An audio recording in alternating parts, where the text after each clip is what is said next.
Fred, nós falávamos aqui agora há pouco sobre a importância da prevenção e não apenas do socorro na hora em que a tempestade vem, porque aqui a gente tem também em Belo Horizonte vários pontos que sempre alagam, historicamente ficam alagados, regiões não só mais afastadas dos grandes centros comerciais, mas também em regiões, digamos que, de população com poder aquisitivo mais alto. Avenida Prudente Moraes, uma das mais famosas, que ao longo dos anos é só chover forte que a gente sabe, lá vai inundar e vai acontecer alguma coisa. Já teve gente que morreu em regiões assim. No entanto, parece que a chuva vai embora, o pessoal esquece, o chão seca e fica por isso mesmo e acaba ficando o problema para um próximo prefeito, para um próximo governante, Fred. Será que é assim que funciona essa coisa, não? Nós temos duas situações diferentes. Juiz de Fora e Belo Horizonte são duas cidades que têm problemas recorrentes de chuva, mas por características diferentes.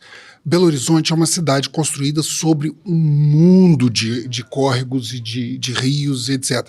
Houve um boom, né, de construção de avenidas sanitárias que geraram essa pressão de água que vai levando toda essa bacia do Onça e do Arrudas, pressionando para as extremidades, né? O fechamento todo Andradas levou, de certa forma, para a região leste e para a divisa de Sabará a pressão que antes era exercida para o centro da cidade. Mas em Juiz de Fora é um pouco diferente. Juiz de Fora, nós estamos a Zona da Mata em toda, né? Você está na continuação da Serra da Mantiqueira em direção à Serra de Petrópolis. É uma região extremamente acidentada, cortada por rios fortes. O Rio Paraíba do Sul é um rio extremamente intenso que vai em direção ao Rio de Janeiro, tanto é que ele é usado, inclusive, para esportes radicais. Ele tem corredeiras, tem intensidade. E é para ele que o Rio Paraibuna segue. Outra informação em relação à dinâmica. Juiz de Fora não tem tantas avenidas sanitárias quanto Belo Horizonte, mas ele tem uma espécie, vamos dizer o seguinte, é um vale em torno do Paraibuna. E esses pontos onde estão acontecendo várias dessas inundações são pontos onde a Margarida Salomão falou, a região sudoeste, é a pressão da saída do centro em direção ao Rio de Janeiro. É uma espécie de uma curva na saída do Rio Paraibuna para regiões que ficam em fundos de vale, né?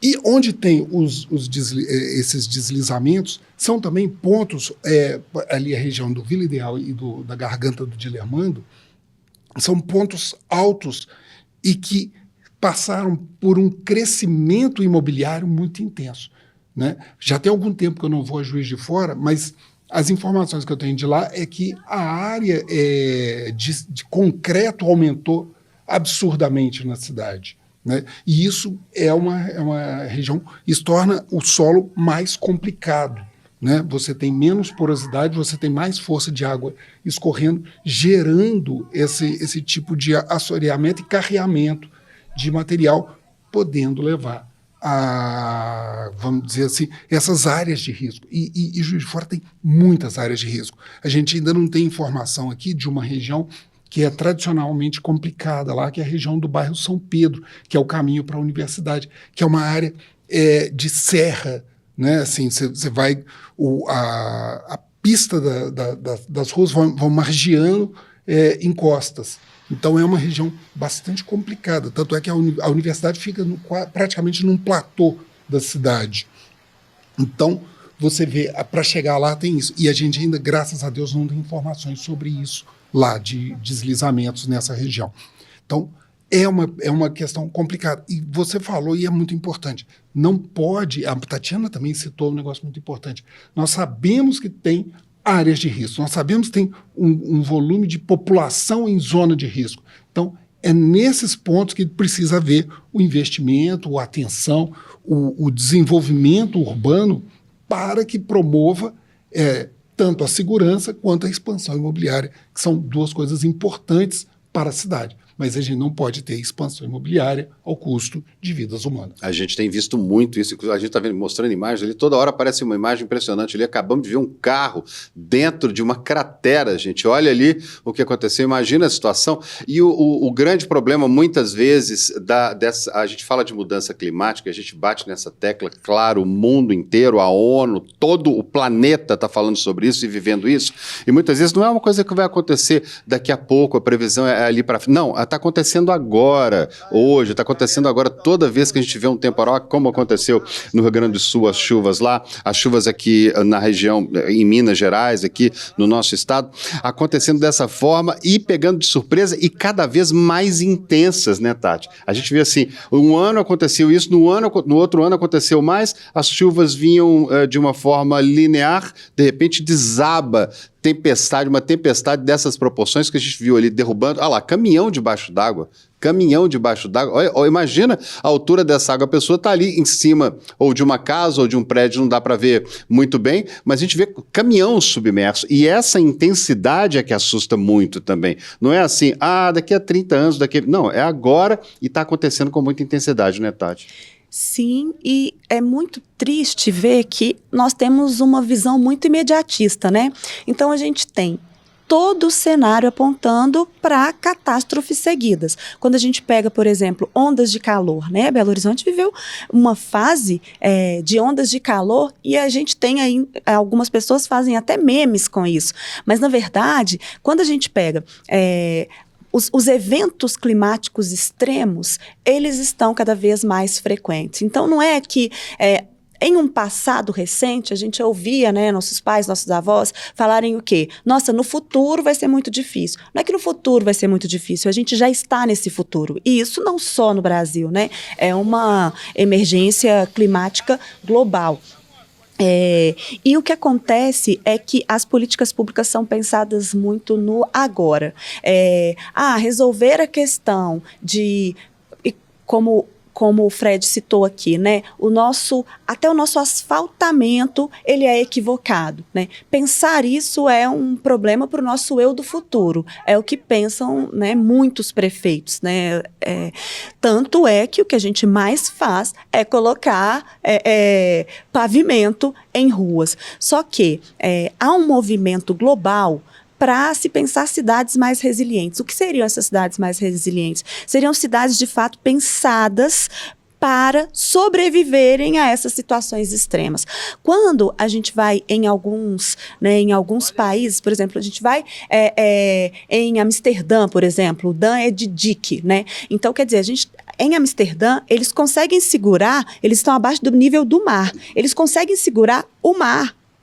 E a gente não consegue segurar os nossos rios. Então, eu estou dando esse exemplo para dizer que é uma engenharia possível, é uma coisa que, se pensada e com investimentos, a gente consegue resolver, porque não é possível.